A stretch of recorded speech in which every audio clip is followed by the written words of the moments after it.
నమస్కారం. జై శ్రీరామ్, జై భీమ్.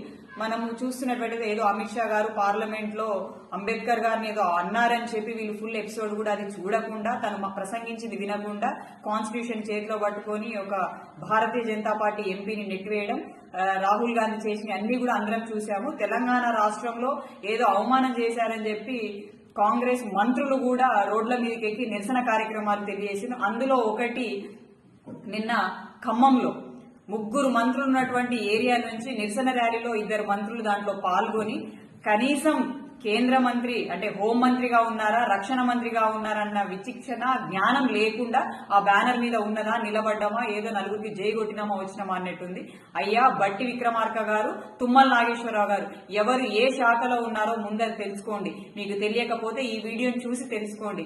కేంద్ర హోంశాఖ మంత్రిగా అమిత్ షా గారు ఉన్నారు. అంటే రాష్ట్రంలో హోంశాఖ మంత్రి లేరు కాబట్టి మీకు కేంద్రంలో కూడా హోంశాఖ మంత్రి ఎవరో తెలియట్లేదని ప్రజలందరూ అనుకుంటున్నారు. సో ఇది మీరు ఫస్ట్ తెలుసుకోండి. ఇంకొకటి, నిన్న పిసిసి అధ్యక్షులు మహేష్ గౌడ్ గారు అంబేద్కర్ గారు మా దేవుడు అన్నారు. అది మీకు అసలు నోరెట్లా వచ్చింది మీరు ఆ మాట అనడానికి?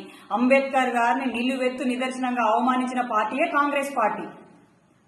తనకు పార్టీ టికెట్ ఇవ్వకుండా ఒకవేళ తను నిల్చున్నా కూడా 3 సార్లు అవకాశం ఉన్నప్పటికీ కూడా మీరు తనకు భారత రత్న ఇవ్వకుండా తనను అవమానించారు. తను పోటీలో నిలబడ్డప్పుడు మీ ఇంట్లో ఉన్నటువంటి వంట మనిషిని నిలబెట్టి తనను ఓడించిన చరిత్ర కాంగ్రెస్ పార్టీది. కేవలం అంబేద్కర్ గారిని గౌరవించింది అంటే, తనకు విలువ ఇచ్చిందంటే భారతీయ జనతా పార్టీ మాత్రమే. తను చదువుకున్నటువంటి నేల, తను కొనియాడినటువంటి నేలలన్నింటినీ కూడా ఇవాళ భారత ప్రధాని నరేంద్ర మోడీ గారు వాటన్నిటి కూడా డెవలప్మెంట్ చేసుకుంటూ వస్తున్నారు. ఇదందరూ కూడా తెలంగాణ ప్రజలు ఆలోచించాలి.